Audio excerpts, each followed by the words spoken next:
Copper and Atoms by Hawra alwahah. Have you ever held a penny and wondered what are they made out of? It's made from copper, a very important element that's initial to our daily lives. Copper is important to our health, the industrial business, and is always around us. Let's look deep into the microscopic image of this element. You'll find this element's unique atom. What is an atom? Atoms are the smallest part of an element, which build together to form a substance. Now, a substance is an element, and an element is made from one specific atom. So, an atom is like an element's fingerprint. No other element can have this exact atom. Let's dig even deeper into the atom. The atom is made from three subatomic particles, which are the electrons, protons, and neutrons. A proton is a positive electric charge that is found in the nucleus. It has a very important role in balancing the atom so it can stay neutral. It also helps us identify the atomic number, which is what really helps us separate an element from the other. So the protons are the fingerprints of an atom, as to the atom are the fingerprints to an element. The electron is the opposite of a proton. It has a negative charge and is found in clouds around the nucleus. The electron also helps neutralize the atom, balancing out the negative and positive. The last particle is the neutron, which is found inside the nucleus, and this particle contains no charge. They help to find the atomic mass, which is very ideal to the element, and it helps to specifically identify which isotope it is. An isotope means that an atom has the same number of protons but have different number of neutrons. As you can see, these particles make a major impact on the atom, affecting the element. For copper-29, it has 29 protons and electrons and 35 neutrons, as shown here in this Bohr model. Now, the Bohr model isn't right because as we find new information, the model gets changed, and the atoms are way too small to draw. However, this is the easiest way to understand it. Now that we zoomed in, let's zoom back out and look at where we can find this element on the periodic table. The symbol of copper is capital C, lowercase u, and the atomic number would be 29. Remember, the number of protons equals the atomic number. On the periodic table, you'll find this element under group 11 in period 4.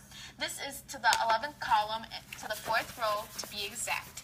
This is in the metal group, in which it is found as a solid in its natural form. Copper is a malleable and ductile metal with high thermal electric conductivity. The name copper is Latin. However, there isn't a specific scientist that discovered copper. Copper was used back in old times, too old for your great-great-great-grandma to even remember. Copper can be mixed with tin to form bronze. Bronze is used to make tools and weaponry. Copper is ranked third in terms of consumed quantities in America. Now, why is copper so important? It's an initial nutrient in our daily diet. It helps prevent serious infections and diseases. It will keep the liver and heart healthy and encourages the growth and strength of bones. Copper kills certain bacteria and helps improve skin conditions and stimulate hair growth. It also helps us produce dopamine, which helps the brain function, and a lack of copper causes mood swings and bad health issues. Now, as you can tell, copper plays a major role to our body. In fact, you can find copper in meals such as seafood, fruits, milks, nuts, and seeds.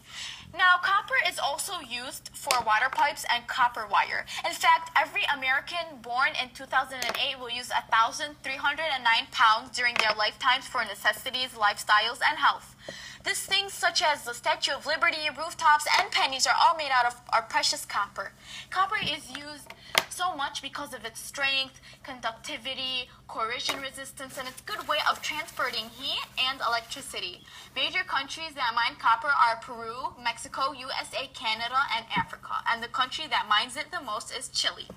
Copper is very important to the world. In fact, a world without copper isn't really a world, since we need copper to keep us alive. Mostly everything around us has copper in it, but really us as humans, it would be very difficult to not have our daily dose of copper. The atoms inside copper play a major role to the element with its neutrons, electrons, and protons, and help stabilize the atom. With this atom, it starts to form to create a very important element in which we need. So next time when holding a penny, you won't think of what it's made out of because you already know the answer and much, much more.